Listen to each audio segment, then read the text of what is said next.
माँ बिन मायका।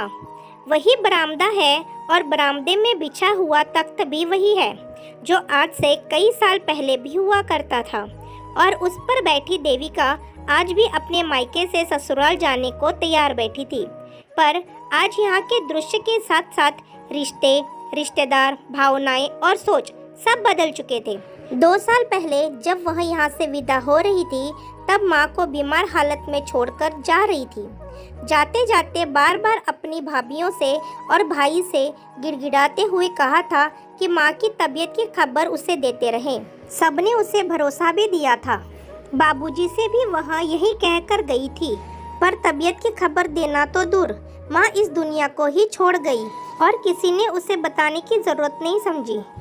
वह जब भी मायके आती तो माँ उसे इसी बरामदे में या बाहर चौक में बैठी मिलती, क्योंकि उसके आने का समय सुबह का ही होता था और अक्सर वह सर्दियों में ही आती थी। तो माँ कभी अलाव के पास बाबूजी के साथ बैठी हाथ सेकती मिलती, तो कभी चाय पीती या कुछ और काम करती हुई। वह जैसे ही बड़े से गेट पर आकर खड़ी होती तो माँ बाबूजी उसे सख्त होकर ऐसे टकटकी लगाए देखते रहते जैसे उन्हें अपनी आंखों पर विश्वास ही न हो रहा हो। उन्हें लगता कि अगर वो पलकें झपकाएंगे तो वह गायब हो जाएगी। जब उन्हें उसके आने का पूरी तरह विश्वास हो जाता तो माँ अपने घुटनों के दर्द को भूलकर वहाँ से उठकर तेजी से चलकर आने की कोशिश करती। उन्हें ज़्यादा न चलना पड़े इसलिए वह भी जल्दी जल्दी चलकर माँ के पास पहुँच जाती और उनके गले लग जाती। माँ की बाहों में सिमट कर वह फिर छोटी सी बच्ची बन जाती। मन करता कि अब वह कभी उनसे अलग ना हो। फिर माँ उसका बैग उठाने के लिए बढ़ती, पर मैं खुद रख दूंगी माँ, तुम परेशान मत हो, कहकर वह बैग उठाकर लाकर बरामदे में इसे तख्त पर रख देती थी। माँ अलाव के पास उसके लिए सूखे पुआल से बना बैठने का आसन रख देती और किसी को भेजकर बहू को चाय नाश्ता लाने को कहलवा देती थी। वह जब तक यहाँ रहती, माँ की दुनिया उसके और बच्चों के आसपास घूमती। वह कभी उसे अकेला नहीं छोड़ती।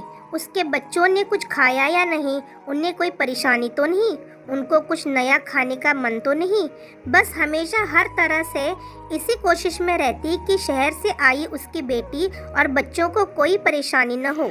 यहाँ घर में सभी हैंडपंप के ताजे पानी से नहाते थे, पर देविका और बच्चों को पानी गर्म करके नहाने की आदत थी, इसलिए माँ ईंटों को जोड़कर चूल्हा बनाती थी और उस पर उनके नहाने के लिए खुद पानी गर्म करती थी। जब वह वापस जाने की बात माँ को बताती थी कि फला दिन को उसे जाना है, तो वह उसे उदास होकर पहले चुपचाप देखती, फिर कहती, क्या इतनी जल्दी जाना ज़रूरी है? कुछ दिन और नहीं रुक सकती? रिजर्वेशन है माँ, बच्चों की पढ़ाई का भी नुकसान होगा, कहकर वह नजरें झुका लेती। उस समय उनकी आंखों की बेबस नमी उससे सहन नहीं होती थी। उनकी आंखों में न जाने कैसी गहरी उदासी और शायद उसके लिए कुछ न कर पाने की छटपटाहट होती थी, जो कि देविका को भीतर तक हिला देती थी। एक बार माँ ने कहा भी था कि नाना के खेतों के बिकने के बाद उसे भी 1 लाख रुपए देगी, और बाबूजी भी यहाँ प्रॉपर्टी में भाइयों के बराबर हिस्सा तो नहीं दे पाएंगे, पर कुछ रुपए ज़रूर देंगे, उसका अधिकार नहीं मारेंगे। तब उसने माँ से यही कहा था कि उसे कुछ नहीं चाहिए, रिश्तों में प्यार बना रहे, बस यही उसके लिए ज़रूरी है।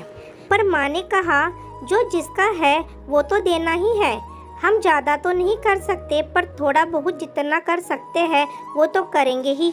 पर उसने महसूस किया था कि माँ अपने बेटों के सामने उसके अधिकार की बातें नहीं कर पाती थी, कारण वह भी जानती है कि गाँवों में आज भी बेटियों को मायके की जमीन जायदाद में हिस्सा नहीं दिया जाता। इसलिए माँ कहने में झिझकती थी, और यही कारण था कि उसने भी कभी नहीं सोचा कि वह भाइयों से हिस्सा ले। परंतु माँ तो बस ममता लुटाने पर आए तो सागर की गहराई कम पड़ जाए। लेकिन ममता के अधीन उनकी बेबस आंखें देखकर कभी कभी तो उसे माँ पर गुस्सा आता। मन करता कि कह दे कि जब इतना चाहती हो मुझे, तो बेटों के बराबर अधिकार देने में और उनके सक्षम बोलने में डरती क्यों हो? लेकिन अच्छा ही है, कभी नहीं बोली। जिस दिन उसे वापस जाना होता तो बरामदे में रखे इस तख्त पर बैठकर कपड़े बैग में रखती और माँ गुड़, मुरमुरे, अचार, घी और न जाने क्या क्या लाकर उसके लिए रखने लगती। तब उसे बार बार मना करना पड़ता था कि कैसे इतना सब कुछ ले जाऊंगी। उनका वश चलता तो वह गेहूं, चावल, दाल भी बांध देती। उसी तख्त पर बैठी बहुओं से सामान मंगवा मंगवा कर रखती जाती। कभी कभी हाथ जहाँ के तहाँ रुक जाते और उसे एकटक देखने लगती, जैसे उसकी छवि को आंखों में बसा लेना चाहती हो। फिर बाबूजी के दिए पैसे तो उसे देती ही और अपने पास जोड़कर रखे 4-5 हजार रुपये उसे और देती। उस समय उन्हें देखकर ऐसा लगता जैसे वह अपनी बेटी को न जाने क्या क्या और कितना दे देना चाहती है, पर फिर भी उन्हें कम लग रहा है। उसके बच्चों को गांव के कपड़े पसंद नहीं आएंगे, इसलिए उनके कपड़ों के पैसे अलग और आशीर्वाद के पैसे अलग से देती थी। गांव में रहते हुए भी वह अपनी बेटी, दामाद और उनके बच्चों के लिए खुलकर खर्च करती थी। उसे लगता है कि शायद यही कारण होगा कि भाइयों ने माँ की बीमारी की खबर उसे नहीं दी, कि कहीं माँ ने उसे वह सब देने की बात कर दी जो वो देना चाहती है। तो ऐसी स्थिति में वह मना नहीं कर पाएंगे, इसलिए उसको न बताने में ही भलाई समझा। उसे किसी अन्य से उनकी बीमारी की खबर मिली और वह भागती चली गई थी। भाई से तो जब भी फ़ोन पर बात होती तो वह माँ ठीक है कहता और उसके आसपास न होने का बहाना बनाकर बाद में बात करवाने का वादा करके फ़ोन रख देता और फिर दोबारा फ़ोन ही नहीं करता था। माँ इस दुनिया को छोड़ गई, पर उसके भाइयों ने उसे बताने की आवश्यकता नहीं समझी। उनकी 13वीं के 2-3 दिन पहले उसे पट्टीदार के ही किसी अन्य सदस्य ने फ़ोन करके बताया, अन्यथा वह इस बात से अनजान ही रहती कि अब उसके सिर से ममता का साया हट चुका है। वह बहुत तड़पी थी। जितना माँ के जाने से रोई थी, उतना ही अपनी अपेक्षा के दर्द से बिलकी थी। जमीन, जायदाद, धन दौलत तो उसे कभी चाहिए ही नहीं थे, पर उससे तो उसकी बेटी होने का अधिकार भी छीन लिया गया था और वह कुछ न कर सकी। उसने फैसला कर लिया था कि अब कभी नहीं जाएगी वहाँ। आखिर अब उसका है भी क्या वहाँ। माँ थी, वो चली गई। फिर क्रोध थोड़ा शांत हुआ तो उसने खुद को समझाया कि बाबूजी है, उसे जाना चाहिए उनके पास। आखिर वो भी तो अकेले हो गए होंगे, पता नहीं उनकी कैसी हालत होगी। और उनसे पूछना भी तो है कि भाइयों ने नहीं बताया तो वो भी तो बता सकते थे। वह बाबूजी से मिलने अकेले आई और तब उन्हें अकेले इसी तख्त पर लेटे पाया।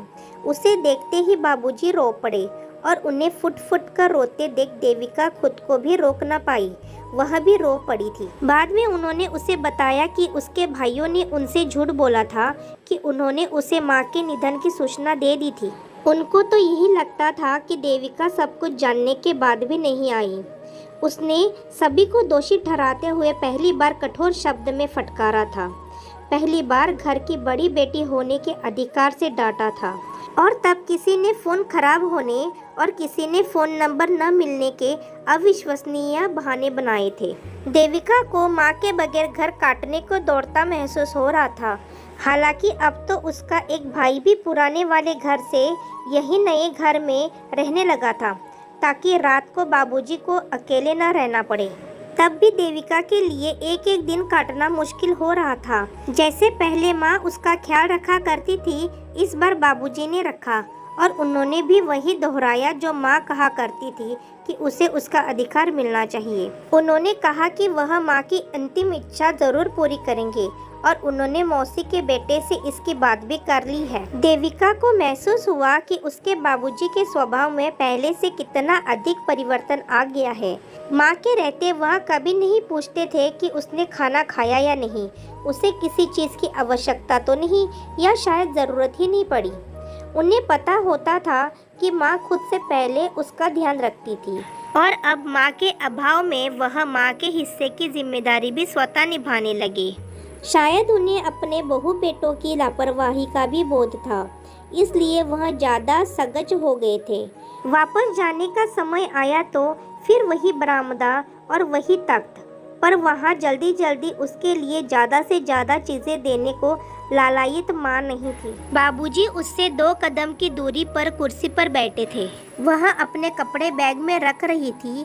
पास ही दोनों भाभियाँ खड़ी थी, पर आज उसे भेंट में देने के लिए उनके पास चंद रुपयों के अलावा कुछ न था।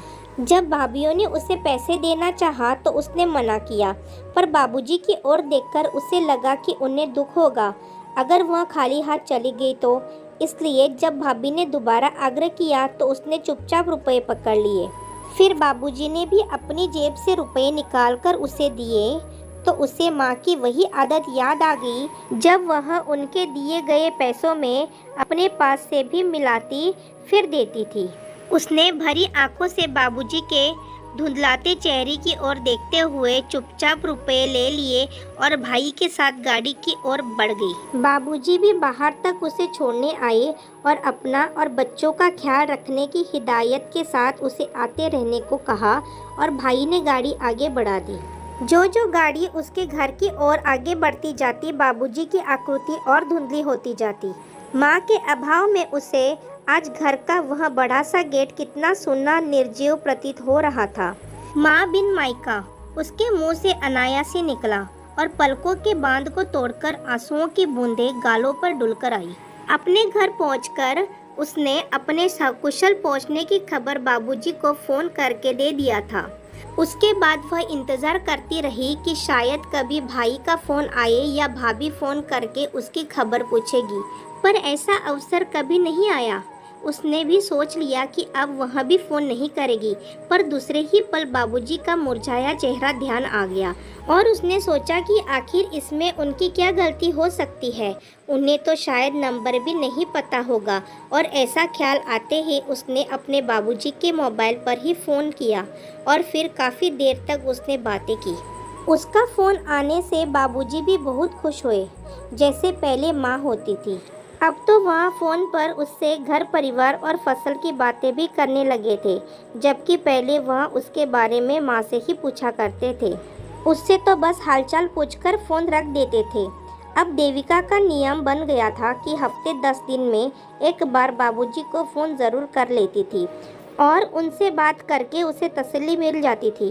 बीच में कई बार तो ऐसा भी हुआ जब उनका नंबर नहीं लगा तो उसने अपने भाई के मोबाइल पर भी फ़ोन करके बाबूजी से बात की, परंतु कभी भी उसके भाइयों या भाभीयों ने उसे अपनी तरफ से फ़ोन करने की औपचारिकता भी नहीं की थी।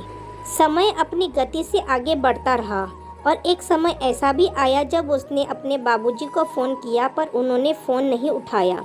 उसने सोचा शायद फ़ोन दूर रखा होगा, इसलिए पता नहीं चला होगा, वह बाद में कर लेगी। परंतु कुछ घंटों बाद फ़ोन करने पर फिर उन्होंने फ़ोन नहीं उठाया। उसे उनकी कही बात ध्यान आई कि पहले भी कई बार उनको फ़ोन की घंटी धीमी होने के कारण सुनाई नहीं पड़ी थी। तब उसने ही चाचा के लड़के को फ़ोन किया था कि बाबूजी के मोबाइल में वॉल्यूम बढ़ाने को कहा था। उसके बाद तो कभी ऐसा नहीं हुआ था कि फ़ोन न उठाया हो। शायद इस बार भी ऐसा ही कुछ हुआ होगा। उसने अपने भाई को फ़ोन किया कि वह उनसे उनकी बात करवा दे, तो भाई ने कहा कि वह कहीं दूर किसी और गांव में आया हुआ है, घर पहुंचकर बात करवा देगा। फिर वह इंतज़ार करती रही पर उसके भाई का फ़ोन नहीं आया। इसी प्रकार कभी वह खुद फ़ोन करने की कोशिश करती और कभी भाई से बात करवाने को कहती और वह नए नए बहाने बनाकर टाल देता। लगभग 1 महीना हो गया पर देविका अपने बाबूजी से बात नहीं कर पाई। अब उसको बेचैनी होने लगी कि कहीं उनकी तबीयत तो खराब नहीं हो गई। इन लोगों ने तो माँ की देहांत की खबर भी नहीं दी थी, तो अब कहीं नहीं, मेरे बाबूजी को कुछ नहीं हो सकता, वह बिल्कुल स्वस्थ होंगे। वह अपने मन को बहला लेती। उसने सोचा इस बार इतने दिनों से बात नहीं हुई तो हो सकता है कि वह खुद फ़ोन कर ले। पहले भी एक बार कई दिनों तक बात नहीं हो पाई थी। फिर जब भाई के मोबाइल पर फ़ोन करके बात की थी तो उन्होंने बताया था कि शायद उनके मोबाइल का बैलेंस ख़त्म हो गया है, वह बाजार नहीं जा सके इसलिए रिचार्ज नहीं करवा पाए अब तक। तो देविका ने तुरंत ऑनलाइन उनका मोबाइल रिचार्ज करवा दिया था और उनको उन्हीं के मोबाइल पर फ़ोन करके बताया कि अब उन्हें रिचार्ज के लिए कहीं दूर जाने की ज़रूरत नहीं। बाबूजी बड़े खुश हुए थे। हो सकता है कि इस बार भी कुछ ऐसा ही हो, पर फिर भी बहुत समय हो गया। इसी उधेड़बुन में 2-4 दिन और निकल गए और अब देविका ने गांव जाने का फैसला कर लिया। उसने ट्रेन की रिजर्वेशन करवाने के लिए अपने पति से कहा कि जितनी जल्दी का टिकट मिल सके वो बुक करवा दे, पर शायद किस्मत को कुछ और ही मंजूर था। दोपहर के 3 या 4 बज रहे थे कि देविका का मोबाइल बज उठा। उसे लगा बाबूजी का फ़ोन होगा। उसने तुरंत उठा लिया, पर अनजान नंबर देखकर फ़ोन काटने ही जा रही थी कि शायद कोई काम का फ़ोन हो। यही सोचकर उसने फ़ोन उठाया और उसके हेलो बोलते ही दूसरी ओर से उसके चचेरे भाई की आवाज़ आई और उसने बताया कि बाबूजी उसे छोड़कर हमेशा के लिए जा चुके हैं। वह निश्चेष्ट होकर बैठी रह गई। उसे समझ नहीं आया कि क्या करे या क्या कहे। उसे अपने कानों पर विश्वास नहीं हो रहा था। अभी माँ को गए 1 साल भी नहीं हुआ और अब बाबूजी भी उसे छोड़कर चले गए। पर कैसे? क्या वो बीमार थे इसलिए फ़ोन नहीं उठा रहे थे? और किसी ने उसे खबर नहीं की जैसे माँ के समय नहीं किया था। उसके दिमाग में आंधी सी चल रही थी। जीभ मानो तालू से चिपक गई। वह बहुत कुछ बोलना चाहती थी पर होठ हिलकर शांत हो गई। दूसरी ओर से आवाज़ आ रही थी कि दीदी तुम आ रही हो ना, तुम्हारा इंतज़ार करें? हाँ हाँ, बस इतना ही बोल सकी वह और फ़ोन बिना काटे रख दिया और उसी समय बस से ही गांव के लिए निकल पड़ी। रात भर का सफ़र उसे सदियों सा लग रहा था। बस अपने निर्धारित समय से 2-2.5 घंटे देर से पहुंची। इस बीच उसके भाई और चचेरे भाई के कई बार फ़ोन आ चुके थे।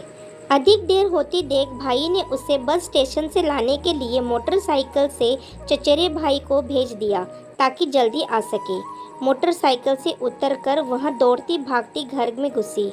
बाबूजी की अंतिम विदाई की तैयारी हो चुकी थी। सबकी आंखें उसके इंतजार में मुख्य द्वार पर टिकी थी, पर उनमें न माँ की आंखें थी और न ही बाबूजी की। उस भीड़ में भी आज वह अकेली थी। बाबूजी के चेहरे से कपड़ा हटाकर उसे अंतिम दर्शन करने के लिए कहा गया। मंजली भाभी ने कुछ पैसे लाकर उसके हाथ में दिए कि वह अर्थी पर चढ़ा दे। तभी उसकी बड़ी भाभी उसके गले लगकर रोने लगी और उधर सभी लोग बाबूजी की अर्थी उठाकर मुख्य द्वार से बाहर निकल गए। वह तो बाबूजी को अभी ठीक से देख भी नहीं पाई थी। उन्हें जी भर कर देखना चाहती थी। भाभी को कंधे से पकड़कर अपने आप से अलग किया और रोती हुई बाहर की ओर भागी। गांव व परिवार की अन्य महिलाएं भी थी जो अर्थी के पीछे पीछे चल रही थी। गांव के नुक्कड़ पर जाकर उसने उनके अंतिम दर्शन करके भाभी द्वारा दिए गए पैसे चढ़ाए और एक हारी हुई जुआरी की भांति अपना सब कुछ गंवाकर खाली दामन लिए बेबस अपने सिर से बाप का साया हटते देखती रही। थके हुए भारी कदमों से वह भी भाभियों, चाचियों और बुआ के साथ घर में लौट आई। रोते हुए उसने अपनी चाची से कहा कि इन लोगों में से किसी ने उसे एक फ़ोन तक नहीं किया, नहीं तो वह बाबूजी से उनके जीते जी मिल लेती। यह बताते हुए वह इस बात से अनजान थी कि उसकी बड़ी भाभी को उसका खुद से अलग करना बहुत बुरा लग गया था। वो सभी को बता रही थी कि किस प्रकार उन्होंने 22 दिनों तक हॉस्पिटल में बाबूजी की सेवा की और उनके पति ने कितना खर्च किया। देविका का मन कर रहा था कि वह अभी यहाँ से वापस चली जाए। अब उसका यहाँ कुछ भी नहीं है, पर वह ऐसा नहीं कर सकती थी, इसलिए उसे रुकना पड़ा। वही घर था, वही बरामदा, वही आंगन और घर में रिश्तेदारों की भीड़, पर देविका बेहद अकेली थी। उसके लिए यह घर तो अब उस मंदिर के समान था जिसमें उसके भगवान की मूर्तियां ही न हो। इस खाली 4 दीवारी में सिवाय घुटन के कुछ भी नहीं था। उसकी भाभियों को उससे बोलने की पता नहीं फुर्सत नहीं थी या बड़ी भाभी को खुश करने का प्रयास था। बुआ और मौसी ही थी जो उसके पास बैठती, उससे बातें करती। अब तो गांव की औरतें भी उसकी ओर देखती तो उनकी नज़रों में उसके लिए सहानुभूति होती, जैसे कह रही हो बेचारी का मायका खत्म हो गया। उसके लिए अब एक एक दिन काटना मुश्किल हो रहा था। बड़ी भाभी और भाई उससे दूर दूर ही रहते, न जाने क्यों। 13वीं प्रसन्न होते ही दूसरे ही दिन वह अपने घर जाने के लिए तैयार हो गई। रुकने के लिए चाची, बुआ, मौसी और मौसी की बहू ने कहा, पर जिन्हें कहना चाहिए था उन्हें शायद डर था कि उनके कह देने से हो सकता है 1-2 दिन और रुक जाए, इसलिए उन्होंने नहीं कहा। वह एक बार फिर वही बरामदे में बिछे उसी तख्त पर बैठी थी। बुआ, मौसी की बहू और छोटी मौसी उसके पास ही बैठी थी। बुआ पूछ रही थी, तैयारी कर ली? हाँ, उसने कहा। खाना खाया? उन्होंने पूछा। हाँ, सुबह खाया था, उसने कहा। सुबह नहीं, हम दोपहर की बात कर रहे हैं, उन्होंने कहा। मुझे भूख नहीं है, उसने कहा। जबकि सच यही था कि उसे भूख लग रही थी, पर खाने के लिए किसी ने पूछा नहीं था और वह खुद खाना लेकर एक बार के लिए दोषी नहीं बनना चाहती थी। अरे भूख कैसे नहीं, शाम हो रही है, मैं लाती हूँ खाना, कहते हुए मौसी की बहू उठकर उस कमरे में गई जहाँ खाना व मिठाइयाँ रखी हुई थी। मिठाई दी तुमने खाने को और ले जाने के लिए रखा? बुआ ने पूछा। नहीं, मैं कुछ नहीं ले जाऊंगी। अरे कल तक बाल्टी भर भर कर मिठाइयाँ थी। बड़ी वाली के मायके वाले गए तो पता नहीं कि उसने सारी वहाँ भेज दी या फिर कहीं छुपा दिया, पर कमरे में अब कोई मिठाई नहीं है।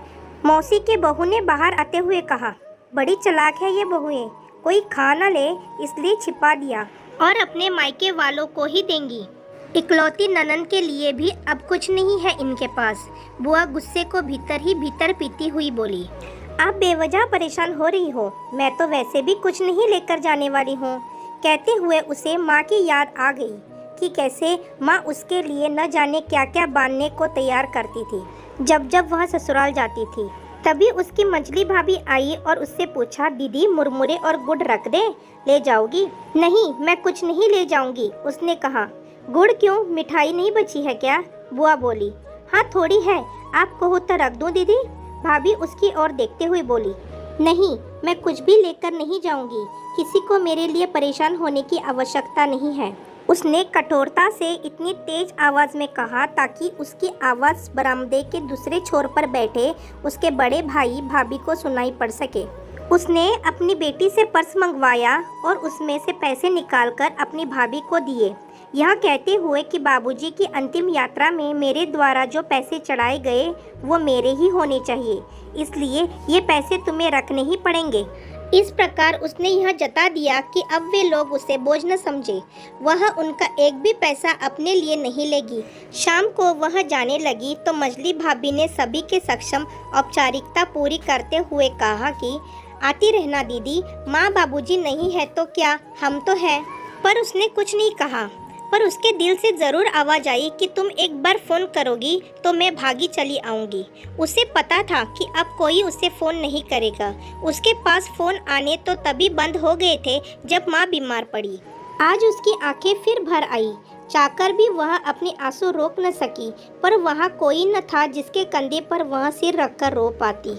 उसने तुरंत हाथ में पकड़े रुमाल से अपना चेहरा साफ किया और बाहर आ गई। घर की चौखट से बाहर पैर रखते ही उसे लगा कि अब उसका मायका खत्म हो गया। उसका बचपन, उसकी जवानी सब पीछे उस चार दीवारी में छूट गया। बस अगर कुछ रह गया है तो वो है यादें। अंतिम बार वह जी भरकर अपने जीवन के उस हिस्से को देख लेना चाहती थी जो कल से उसके लिए अनजान हो जाने वाले हैं। देविका भाई की गाड़ी में बैठ गई और गाड़ी चल पड़ी। वह तब तक अपने उस घर को अपनी आंखों से दूर होते हुए देखती रही जब तक कि गाड़ी गांव के आखिरी छोर के नुक्कड़ तक पहुंचकर मुड़ नहीं गई। उसका मन बार बार कह रहा था कि वह गाड़ी से उतरकर भागकर वापस जाए और अपने घर की दीवार से लिपट जाए। मन उस घर की माटी को चूमने को मचल रहा था जिसमें उसके माँ बाबूजी की खुशबू बसी है, पर यह इच्छा अब सिर्फ उसकी कल्पनाओं में ही पूरी हो सकती है। भाई उसे बस स्टेशन पर छोड़कर वापस जाने लगा। तभी हर बार की भांति इस बार भी वह बोलने वाली थी कि माँ बाबूजी का ख्याल रखना, पर मुंह से माँ निकलते ही उसे याद आ गया कि अब घर पर उसके लिए फिक्रमंद होने वाली माँ नहीं है और न ही बाबूजी। याद आती ही वह चुप होगी। भाई भी शायद समझ गया, इसलिए बिना कुछ बोले चला गया। देविका बस से वापस अपने ससुराल आ गई और दूसरे ही दिन वह एक फाइल लेकर अपने वकील से मिलने पहुंच गई। काफ़ी देर तक उससे बात करने के बाद घर वापस आ गई। लगभग एक हफ्ते के बाद फ़ोन करके उसने अपने वकील को घर बुलाया। वकील को घर आया देखकर राकेश को आश्चर्य हुआ। वह पूछ बैठा, देविका वकील को क्यों बुलाया है? राकेश, बताती हूँ, पर वादा करो मेरे काम में बाधा नहीं डालोगे। वह बोली, तुम्हें ऐसा क्यों लगता है कि मैं तुम्हारे काम में बाधा डालूंगा? राकेश बोला, राकेश, भगवान ने हमें एक बेटा और एक बेटी देकर हमारा परिवार पूरा कर दिया है। दोनों हमारे लिए बराबर है ना? वह बोली, हाँ, पर मैं समझा नहीं, तुम ऐसा क्यों कह रही हो? वो इसलिए क्योंकि हम नहीं जानते कि हमारे बाद भी हमारी बेटी का मायका सुरक्षित रहेगा ही। इसकी कोई गारंटी तो नहीं है ना। इसलिए मैंने इस घर का आधा हिस्सा हमारी बेटी के नाम करके उसका मायका सुरक्षित कर दिया। अब प्रॉपर्टी के कारण ही सही, पर रिश्ता और मायका दोनों जीवित रहेंगे। राकेश निशब्द हो देविका का चेहरा देखता रहा। इस समय उसके चेहरे को देखकर यह अनुमान लगाना मुश्किल था कि उसके मन में क्या चल रहा है। वह भावशून्य सी फाइल के पन्ने पलट पलट कर देख रही थी। आपको ये वीडियो कैसी लगी कमेंट में ज़रूर बताएं। अगर आपको ये वीडियो पसंद आई हो तो अपने दोस्तों के साथ शेयर करें और मेरे चैनल पर पहली बार आए हो तो मेरे चैनल को सब्सक्राइब करके बेल बटन को ज़रूर दबाएं ताकि आने वाली वीडियो की नोटिफिकेशन आप तक पहुंचती रहे। धन्यवाद।